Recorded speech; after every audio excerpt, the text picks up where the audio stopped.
today we're going to talk about matter, temperature, and energy. So we're going to look at a lot of definitions, and then we're also going to do some calculations that go off of what we talked about in the last lecture.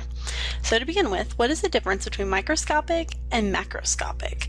Microscopic is anything that you got to use, a microscope to look at, whereas macroscopic are the bigger objects that you can see without using a microscope. So why do we have to use a microscope to see some particles? Because they exist, but we just can't see them. Well, the reason for that is because you're using light to look at the specimen. So for instance, submicroscopic is when you have to use something even smaller than light to look at the object. So for instance, with a microscope, you can resolve a tick, but you can't maybe look at the features that are on the tick with just a simple light microscope.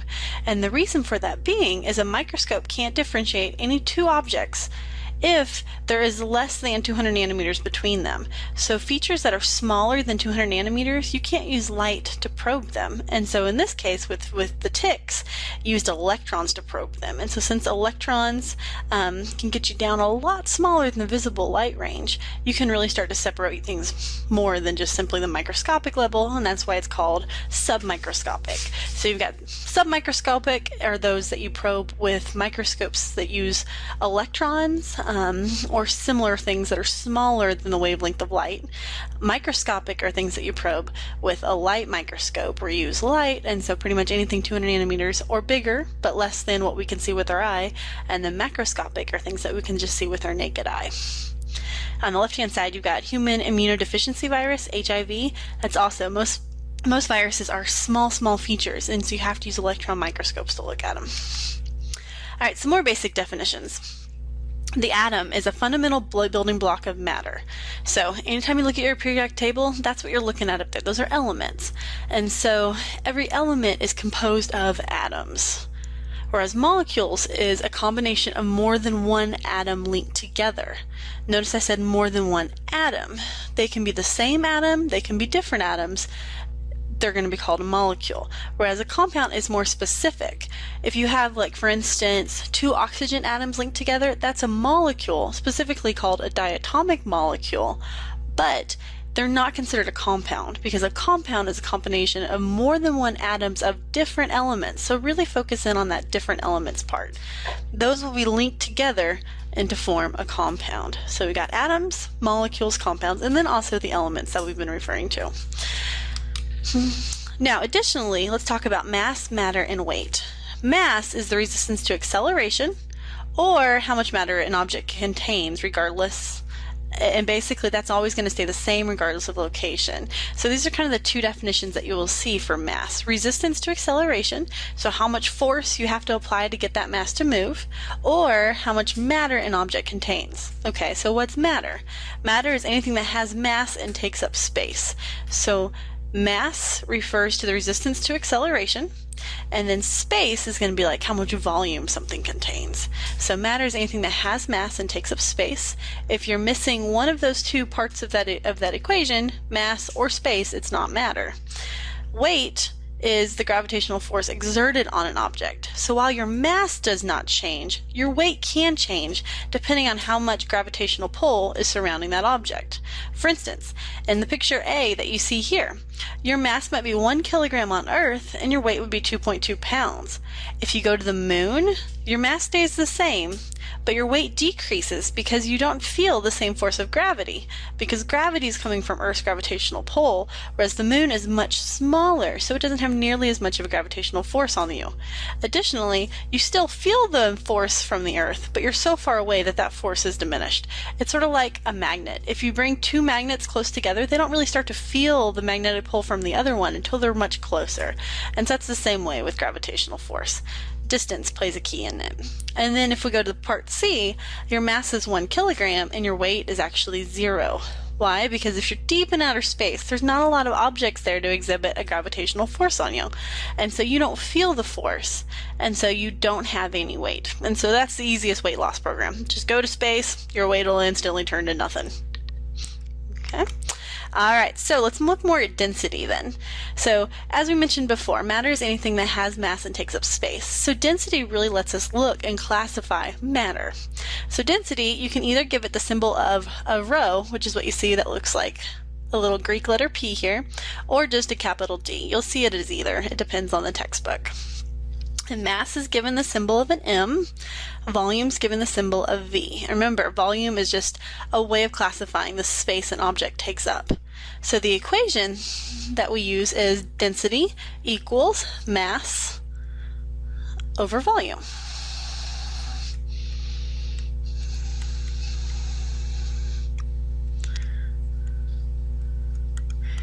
So what you see over here on the left is kind of an urban legend. So chances are it wasn't really true, but I think parts of the story are true, but not all of it. So what you see over here is you have Archimedes. He was the one that's kind of given credit for coming up with how to measure volume of irregular objects. What I mean by that is the king at the time was given a crown, and the king was not a very trusting person. He had reason not to be, from my understanding. A guy sold him this crown and said it's made out of pure gold. The king said, I don't trust it. So he turned to Archimedes and he asked him, will you check and see whether or not this crown is made out of gold? Now Archimedes had pure blocks of gold to look at, and he had the crown, but he couldn't destroy the crown to figure it out, because that would be the easiest way. Melt it, see if you lose mass. If you lose mass, it had other impurities that you burned off. But he didn't want to destroy the crown in the process. So what he had to do was figure out how to determine if that was pure gold or not. So story goes, probably false, that part of it probably is. He got into the bathtub. So this is part that's probably true. He got into a bathtub. He noticed that what happened to the water level as he got into the bathtub? The water level rose. Why? Because of the fact that it was displaced by the volume that his body took up. And so he had the thought that, oh, if I just simply take the crown, I know the amount of volume of water I have. If I put a crown and immerse it into water, and then note the change in volume, that change in volume is directly proportional to the change or to the volume of the object I placed in the water, and in his case it's the crown. So he knew that he know the mass of the crown, he could know the volume of the crown, and then he could back calculate the density of his crown and see if that matched the density of a gold block that he could study using the exact same method. So that's the thought of what actually happened. The urban legend goes into the fact that he yelled, "Eureka!" hopped out of the bathtub, ran to the king, and he claims that he was naked running the whole way. So that's part of the story, that's the urban legend. Okay, but he did lead us to the idea that we can study density and matter, therefore, by using density equals mass over volume. Alright, so let's do some density problems and kind of look at this. So, for instance, let's say you have a solid rod that has a mass of 5.89 grams and a volume of 0.825 milliliters. Someone hands you this rod and they ask you the question, what is the rod made out of? Alright, over here on the left, on table 2.1, we've got a list of a whole bunch of densities. Some of them solids, some of them liquids, and some of them gases. Notice, you can kind of see a general trend. The solids are the most dense, the liquids are the medium densities, and the gases are the least dense. So we've got the solid rod. So we're probably looking at the solids, right? It's given to you in the problem. It's a solid. We have the mass and we have the volume. So what can we do to figure out what the rod is made out of? Well, if we figure out the density of our rod, we can compare it to this table and figure out what our substance is. So let's do that. Density equals mass over volume. Sometimes I like to teach it by density equals heart. Because if you draw a heart and then you just draw a line through it, the top half kind of looks like an M for mass, and the bottom half kind of looks like a V for volume. If that helps you, great. So density equals, our mass is 5.89 grams. Our volume is 0.825 milliliters. We then go to our calculator and we type that in. So if we type that in our calculator, we get 7.13939, and we want to keep the same units we had before unless they cancel. So in this case they don't cancel out, so our units are grams per milliliter. So then the question is, okay, how many of these sig figs do I keep? Okay, so remember from previously that we want to keep the same number of sig figs that were given to us in the problem. So anytime you are multiplying and dividing, we're looking at number 1, multiplying and dividing, the answer has the same number of sig figs as the number in the problem with the lowest number of sig figs.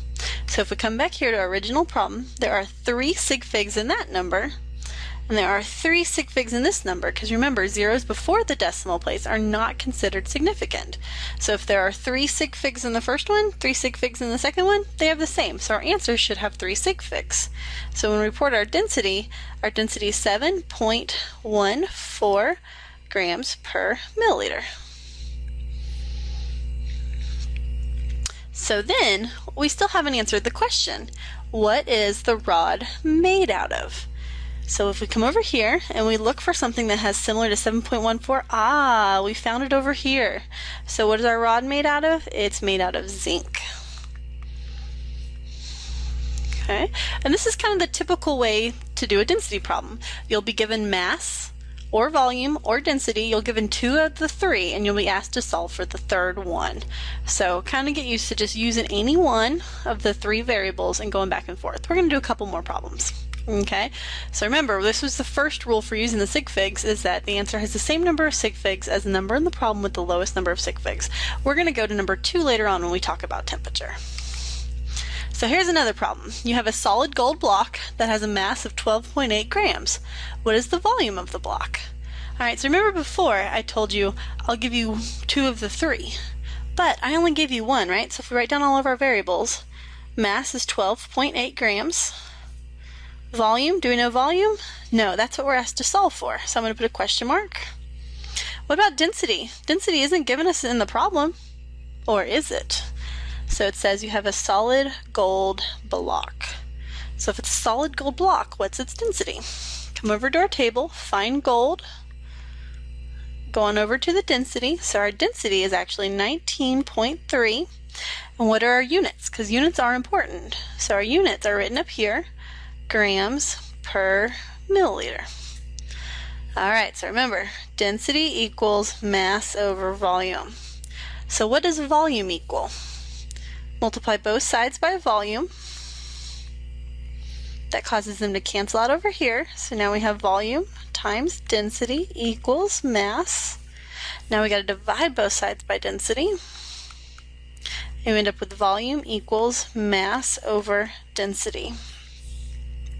So volume equals 12.8 grams divided by our density is 19.3, and that's grams per milliliter. So the grams are going to cancel, leaving us with milliliters, and it's going to be on top, because if it's on the bottom, so it's on the bottom of the bottom, it's going to be flipped over to the top, and that's just algebra rules. Okay, so now we go to our trusty calculator and we type in 12.8 divided by 19.3, and we end up with 0.66321 milliliters. Now, is that the appropriate number of sig figs? No. How many should we have? We have 3 given to us in the problem. So we need to report our volume with 0.663 milliliters. Notice that since this density came from the table, we do not care about the number of sig figs it contains. We only go back to our original problem and look at our sig figs from the original problem. Alright, so that's another type of density problem. Last one. Let's do an example sort of like Archimedes. A crown was made for a king. He was told the crown was pure gold. It has a mass of 500 grams and a volume of 22.17 milliliters. Is it pure gold? So how do we figure out whether or not it's pure gold? If we solve for density and it ends up 19.3, because that's pure gold, we know it's pure. If it's anything but 19.3, we know it's got impurities in it. Let's kind of think of it this way. If we end up with a number greater than 19.3, that means it probably has something put into the crown as well that has a higher density, such as osmium. If it's less than 19.3, chances are it has some of these other metals in it: lead, copper, iron, zinc, aluminum. Probably not ice, okay? But that's kind of the thing to be thinking about, is what can density tell you about an object? So let's go ahead and solve. Density equals mass over volume. So it equals 500.0 grams divided by 22.17 milliliters. How many sig figs are we going to report? 4 in the mass, 4 sig figs in volume, so our answer should have 4 sig figs in it. We go to our calculator and we type in 500 divided by 22.17, and that gives us a density of 22.55. And what are my units?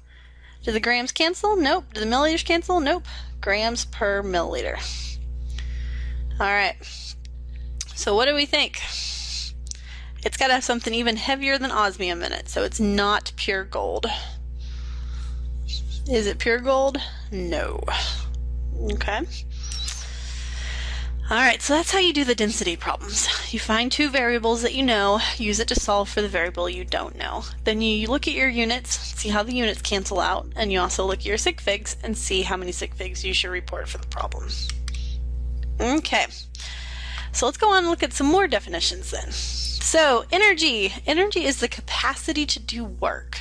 So there are really two different types of energy that we're going to be concerned about. Potential energy, which is energy an object has due to its position. Chemical energy can also be considered part of potential energy, while kinetic energy is energy of motion. So what I mean by that, so if we look at this roller coaster on the right, when you're up high on the very tip top of the roller coaster, do you have the most potential energy or do you have the most kinetic energy? All right, think about this. It took you a long time to get to the top of the roller coaster. You're going chug, chug, chug, chug, chug, chug, chug, chug, chug, chug.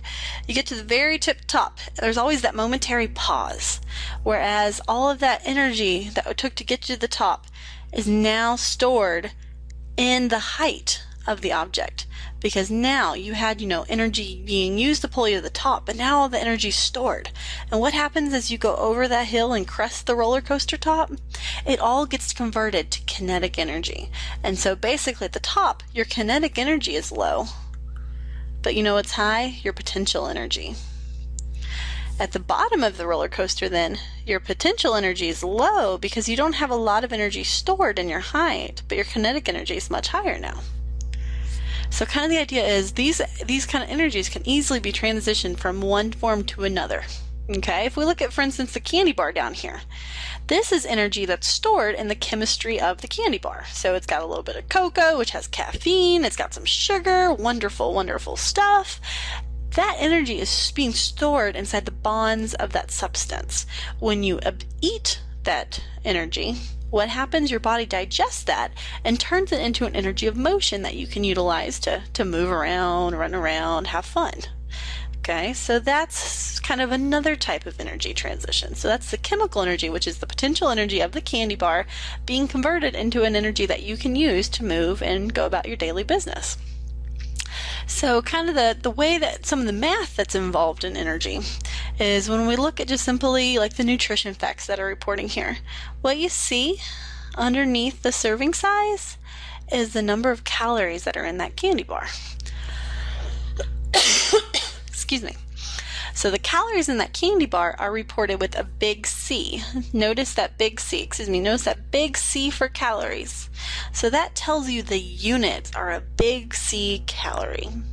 What's kind of fun about these units for energy is that Americans don't like to see a lot of extra zeros. Meaning, if we were to convert big C calories to little c calories, one big C calorie is the same as 1,000 little c calories. So if I reported the number of little c calories that are present in one candy bar, one Hershey's candy bar, you would have 360,000 little c calories. So that's kind of why everything's reported in big C calories. They decided it was too much ink to write those last 3 zeros, so if they just simply capitalize the big C, that takes care of it. And Americans would be a little more, they already are, calorie conscious, right? And so they wouldn't like to see all those extra zeros. Okay, so but that's one unit for energy. But the metric unit for energy is actually a joule. And so in looking at some of these conversions, you want to convert from calories to joules, because joules is what scientists use whenever they're talking about potential energy and kinetic energy. How much energy does something have? How much capacity does it have to do work? That's going to be reported in joules. So let's do an example of this. So let's look at this candy bar. How do we convert from big C calories to joules. So first of all, we already did the first conversion. So we have 360 big C calories, and we need to convert that into little c calories first. So we're converting from big C calories to little c calories. So we're going to do the same dimensional analysis we've done previously, where 1 big C calorie is equal to 1,000 little c calories. Then 1 little c calorie up here is equivalent to 4.184 joules. Then if we multiply 360 big C calories times 1,000 times 4.184 joules, we end up with 150,640 joules. Let's do sig figs. So 360, there's no decimal point after that zero, so is that last zero significant? No, it's not. So you should only report this with 2 sig figs. So let's report in scientific notation. 1.5 times 10 to the 1, 2, 3, 4, 5, 6. So 10 to the 6 joules. Can you imagine if that was written on our calories on our nutrition bar? So that's one of the reasons we use big C calories. But that's kind of how you do any typical energy conversion. You use these conversion factors that you're given here, set up your unit analysis, and then convert from one substance to the other. So notice, our units even canceled. So big C calorie on top with a big C calorie on the bottom, little c calorie on top with a little c calorie on bottom, leaving you with joules. All right, so let's talk about some more definitions. So heat is the flow of energy from a higher temperature to a lower temperature. Notice, heat flows. Cold does not flow. Cold isn't actually an entity. Cold is simply the absence of heat. So it's always the heat that flows. Now, why is that? What exactly is heat? Heat is a form of energy. And so how, you know how when you got something that's hot, moving around like constantly, or something that's cold, basically the molecules within it are slowing down. And that's what I'm trying to picture right here with this mug of hot water, this mug of cold water.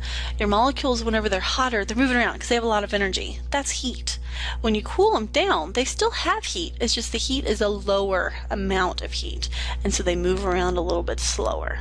So because of that, substances always flow from higher temperatures to lower temperatures because energy flows. It's not an absence of energy that flows, it's the energy that flows. So stuff always flows from hot to cold.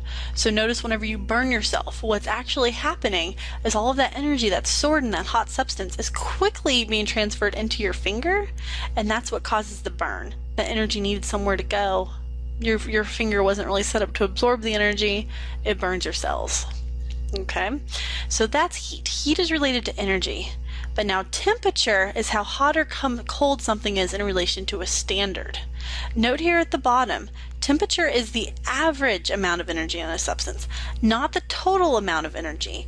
Meaning, if you stick a thermometer into something that's 100 degrees, if it is a huge pool that's 100 degrees, and we're going to say it's Celsius, versus a small cup that's 100 degrees Celsius, those molecules that are moving around have the same amount of energy regardless of the size of the container. And so really temperature is amount of how much energy on average is present in the substance. And the temperature that's reported is how hot or cold something is relative to a standard. That standard we set up to be our metric unit of Kelvin. And the reason for that being is they went ahead and set up 0K, absolute zero, 0 Kelvin, as the absolute coldest something they can get. So what that means is something is present at 0 degrees, or not degrees, but just simply 0K, that means the molecules are not moving at all. And so theoretically, you can't get colder than 0 Kelvin. Okay? If you add any heat to that substance, it's going to make the molecules move, and you're going to have a temperature that's higher than 0K. So temperature is how hot or cold something is, so how much average energy the substance has in relation to a standard, and that standard is 0K, where the molecules are not moving. What do you use to measure temperature? You use a thermometer. Thermometers can be made of typically like an alcohol, or they used to be made a lot out of mercury, but mercury is pretty dangerous, so we don't make them out of mercury anymore.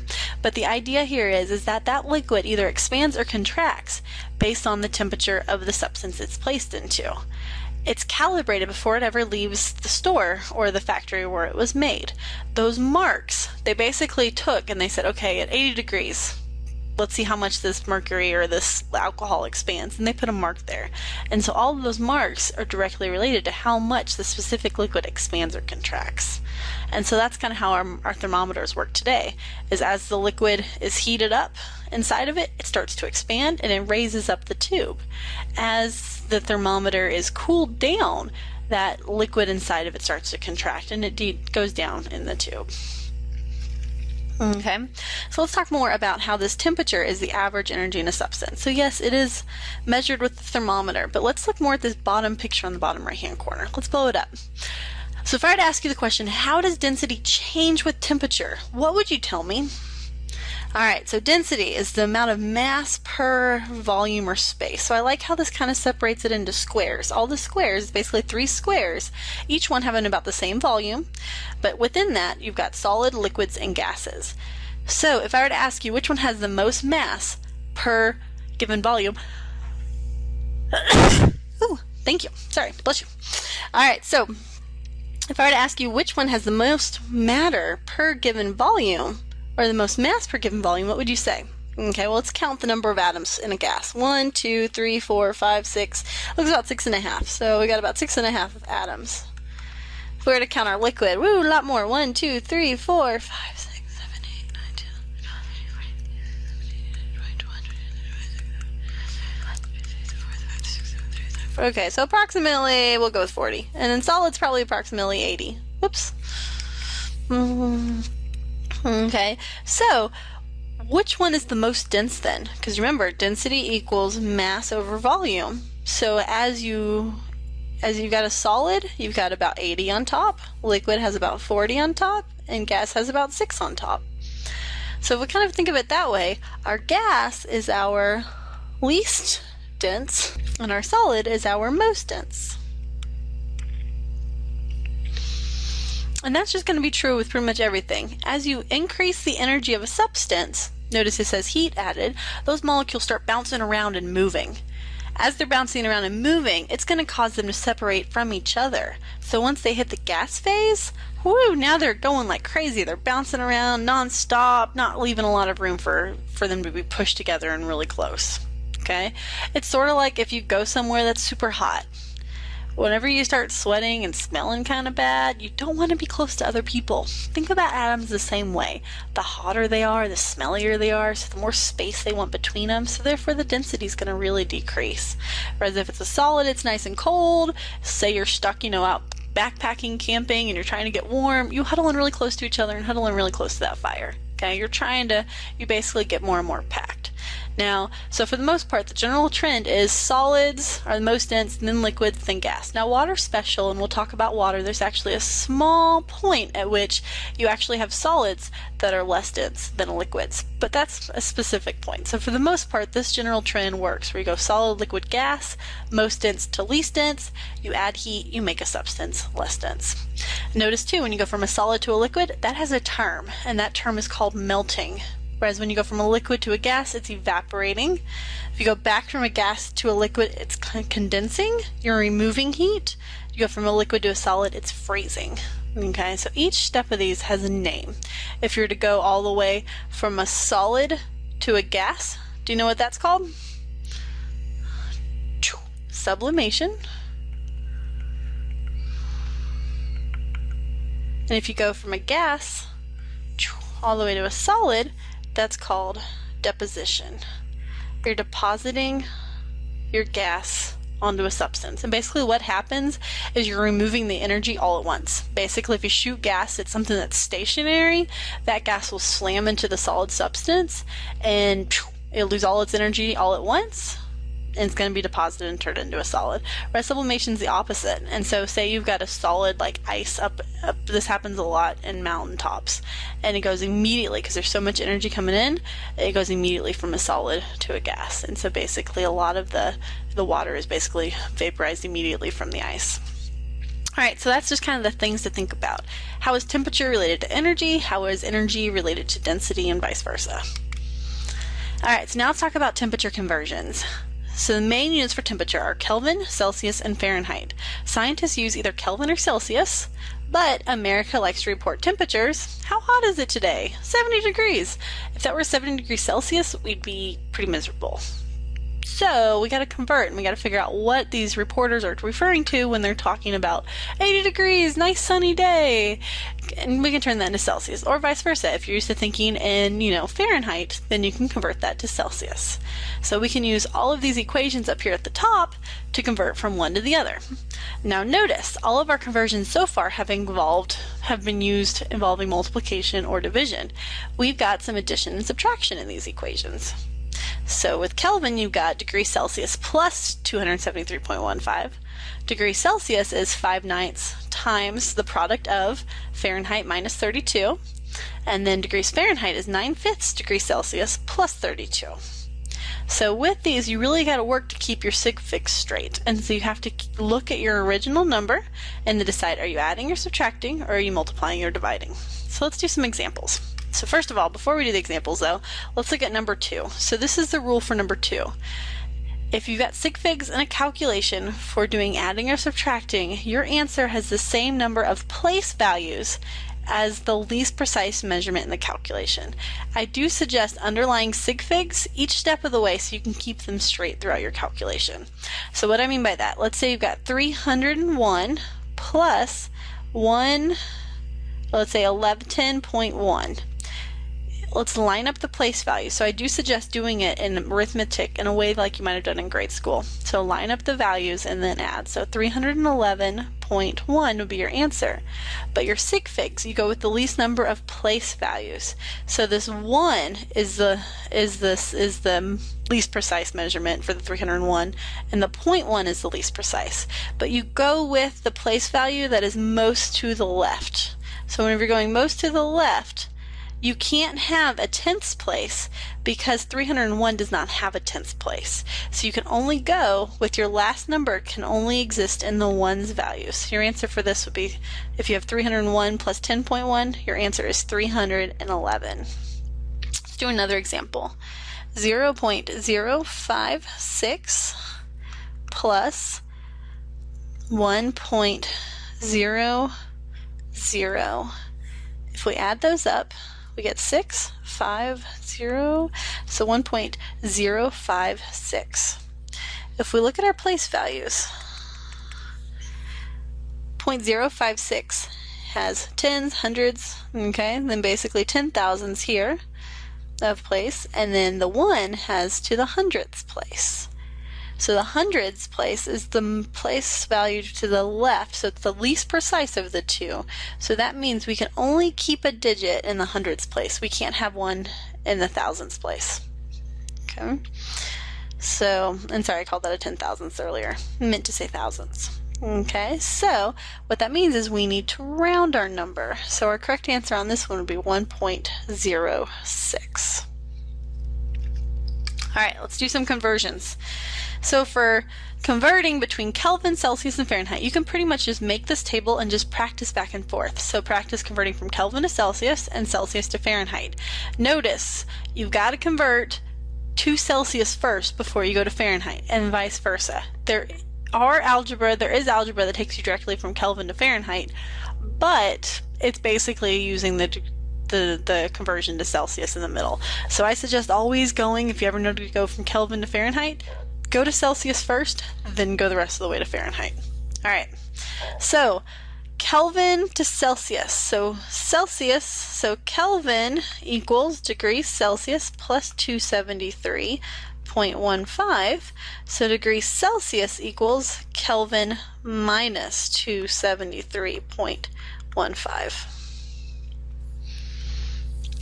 All right, so That means degrees Celsius equals, our Kelvin is 16 minus 273.15. Okay, what's our least precise digit? We have a ones place for 16, and we have a hundreds place for 273.15. But 273.15 came in the problem, so we actually can just ignore it. We can just go with the place value for our original number, which was 16. So that means our answer should be reported without any decimal places. So 16 minus 273.15 gives us negative 257.15. But reporting sig figs, what you're going to want to do is you're going to not want to include that decimal at all. Okay, so our final answer on that one is actually negative 257. All right, let's go ahead, and you can carry over and do all the math, but I say we just go ahead and solve for Celsius first, and then let's use the number we came up with for degrees Celsius to solve for Fahrenheit. So what I mean by that is we can use this equation up here at the top. Degrees Fahrenheit equals 9/5 times our degrees Celsius, which is negative 257, plus 32. All right. So, first of all, we got to multiply negative 257, times that by 9, divide that by 5, and we're going to end up with negative 462.6 plus 32. Okay? When we're multiplying and dividing, what was our rule on that? Because here we're multiplying by 9/5, so we're only going to keep really our first 3. So it's the same rule. Since we're going to be adding the 32, this doesn't have a decimal, so therefore we don't report a decimal. Okay, so 462.6, and that's a negative, plus 32 gives us negative 430.6. But we can't report a decimal because there was no decimal in our original number. So we use that to round here. Negative 431 is our final answer. So if you convert 16K, it converts to negative 257 degrees Celsius, which converts to be negative 431 degrees Fahrenheit. So wow, that's cold. So if you can imagine how cold Kelvin, absolute zero, is very cold. Okay, so let's do our next problem. So let's 56. So Kelvin, let's convert 56 degrees Celsius to Kelvin. Kelvin equals 56 plus 273.15. So how many decimals should we report? None, because there's no decimals in 56. So 56 plus 273.15 gives us 329K. Okay, I could write my units in for all of these. It's probably the best thing to do. But they are written at the top, so it's okay if you don't write your units. Alright, so 329K is what 56 degrees Celsius converts to. Now, what about Fahrenheit? How many degrees Fahrenheit is 56 degrees Celsius? So degrees Fahrenheit equals 9/5 times 56 plus 32. So degrees Fahrenheit equals 56 times 9 divided by 5. 100.8 plus 32, but really we're only going to keep it without any decimals because we're going to be adding here in a sec. So 56, we're just going to keep this one here. So degrees Fahrenheit equals 132.8. 132.8, but then we have to round. So that way we don't have any decimal places reported. 133 degrees Fahrenheit. Okay, let's do the last one. Degrees Celsius equals 5 ninths times the product of 351 minus 32. So 350 degrees is normally the most common temperature that ovens are going to be set for cooking good stuff like, you know, cupcakes, cookies, that kind of thing. So let's see what this turns out to be for degrees Celsius. So degrees Celsius equals 5 ninths times, and then we're going to go 351 minus 32, 319. So then 319 times 5 divided by 9, and notice we need to report 3 sig figs. Okay, so degrees Celsius equals 177. All right, now we come over here and we solve for Kelvin. 177 plus 273.15, and that equals 450. And notice on this one we got to remember to put our decimal, because that tells us that that last zero is in fact significant. So 450 decimal K. Alright, and so that's how you convert from Kelvin to Celsius to Fahrenheit. Just use these equations and then do the algebra that lets you convert from one to the other. I definitely do suggest just practicing this over and over again.